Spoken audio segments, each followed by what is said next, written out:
Les amis, j'espère que vous allez très bien et on se retrouve pour une nouvelle vidéo. On va parler d'Antoine Griezmann qui a refusé de reprendre les entraînements avec le FC Barcelone juste pour faire son retour à l'Atlético de Madrid.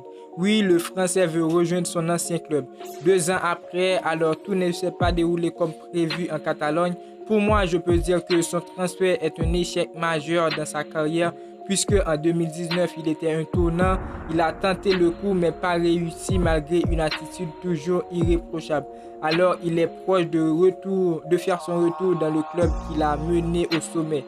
Est-ce une bonne idée et comment va se dérouler l'échange prévu avec Saúl Ñíguez? Malgré à l'avenir, d'autres joueurs pourraient s'intégrer comme Joao Félix. Et est-ce que c'est une erreur que le Barça a commis de faire un échange entre Griezmann et Saúl Ñíguez? Raccrochez-vous, on est parti pour une nouvelle vidéo. They said, don't fall, don't forget all the things you've been taught, you've been told. Don't blink, don't run, don't turn left or turn right. Les BG, pour soutenir la chaîne, vous n'avez qu'à vous abonner, activer la cloche de notification pour ne pas manquer les suites des vidéos à venir. Alors, cette vidéo va se composer en plusieurs parties. On va parler d'Antoine Griezmann, ensuite de l'échange après des joueurs de l'Atlético de Madrid qui sont concernés et pour terminer du choix du Barça. Déjà, il faut dire que pour Griezmann, c'est d'abord un soulagement. 2 ans après, rien ne va, il n'a pas percé comme prévu et c'est pour lui un échec. Alors, pas totalement échec, il apprend, mais dans le football, chaque année qui passe compte énormément. Il doit chercher le moyen de s'en sortir pour réaliser encore plus de bonnes choses. Et avec l'Atlético de Madrid, c'était mieux. Pour moi, il doit faire son retour. Passer du Barça à l'Atlético de Madrid, c'est un déclassement. Mais d'un point de vue, c'est une renaissance qui peut attendre Griezmann. Avec Diego Simeone, il pourrait redevenir le maître qu'il était avant. Il devrait retrouver un club, un effectif et un coach qu'il connaît très bien, qui est capable de faire de lui un joueur qui compte et pourrait continuer à rêver le Ballon d'Or, ce qui n'était pas le cas avec le FC Barcelone. Alors, pour Saúl Ñíguez, il est un élément incontournable de Diego Simeone. L'international espagnol sort d'une saison contrastée. Si l'Atlético de Madrid a retrouvé le sommet de la Liga, son milieu de terrain a peiné à influer autant sur le jeu de son équipe que par le passé. Perturbé par le passage progressif d'un 4-4-2 à plat à un milieu à 5, mais aussi par la progression remarquée de Marcos Llorente, Saúl a découvert une situation rare ces dernières années à l'Atlético de Madrid. Il se bat totalement pour garder sa place. Le joueur de 26 ans reste un très bon milieu, capable de faire beaucoup de choses sur un terrain, de la récupération à la projection vers l'avant jusqu'à la création. Mais dans un rôle plus axé sur la relance, son poids n'a pas été aussi crucial, d'autant qu'il n'est pas un 6 de métier. Dans le milieu du Barça, Busquets, De Jong, Pedri, difficile de voir comment il pourrait s'intégrer immédiatement.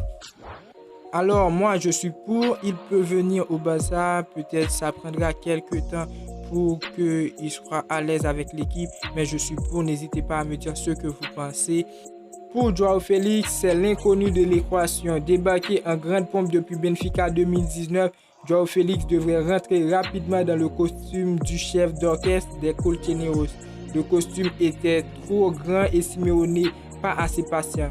Le talent intrinsèque du crack est déconcertant, mais entre petits bobos, choix du coach pas toujours lisible et irrégularité logique au vu de son âge. Félix n'a pas encore pris la dimension attendue.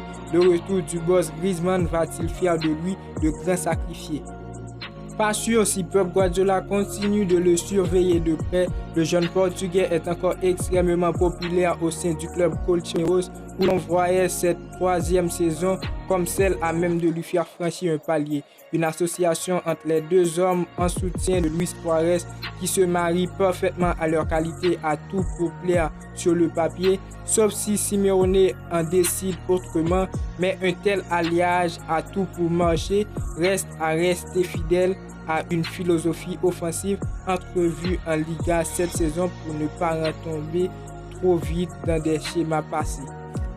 Alors, Joao Félix et Saúl Ñíguez, 2 joueurs sur le papier pour un échange entre Antoine Griezmann Alors Antoine Griezmann pourrait rejoindre l'Atlético de Madrid et Joao Félix ou encore Niguez au Barça. Alors les frères, je suis pour puisque je veux l'avenir de Antoine Griezmann, je veux qu'il réussisse et je pense le club où il pourrait réussir, c'est à l'Atlético de Madrid. N'hésitez pas à me dire ce que vous pensez dans les commentaires puisque moi, c'est mon avis. Alors j'aimerais très bien avoir vos avis, je ne vais pas vous contredire, mais on pourrait discuter dans l'espace commentaire puisque le football, tout le monde ne voit pas le football de la même façon.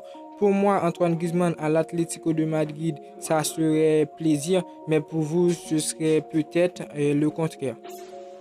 Est-ce un véritable échange?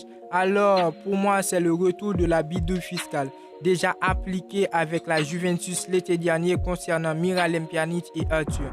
Le maquillage des comptes semble parti pour revenir à la mode cet été au Barça.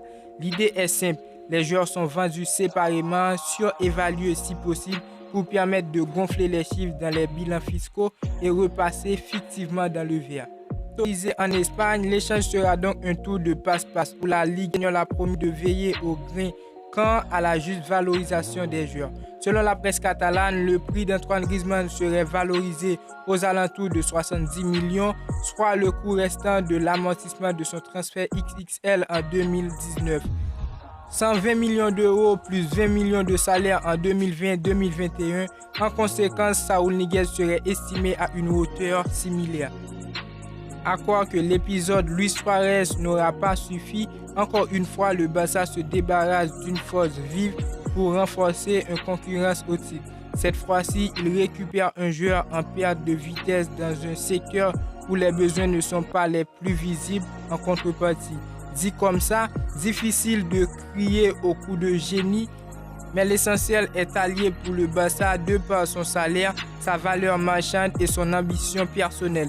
Les portes de sortie possibles pour le Français étant extrêmement rares, alors quand l'option Atlético s'est présentée, le Barça n'a pas réfléchi longtemps.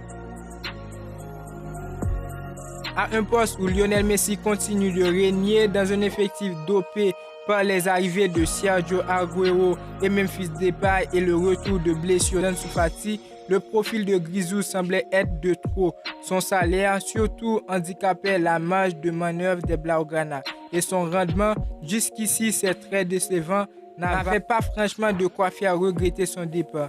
Le FC Barcelone a sans doute réussi ce qu'il cherchait avant tout, assainir une masse salariale devenue incontrôlable avec Bartomeu. Est-ce que c'est le bon choix que le FC Barcelone a fait? Pour moi, je peux dire oui.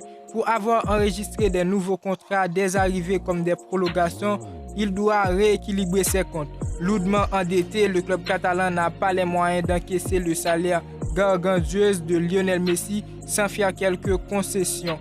Avec son salaire à plus de 20 millions d'euros neutres par saison à un rendement encore insuffisant sur le terrain, Antoine Griezmann fait figure de fusible de luxe pour faire des économies.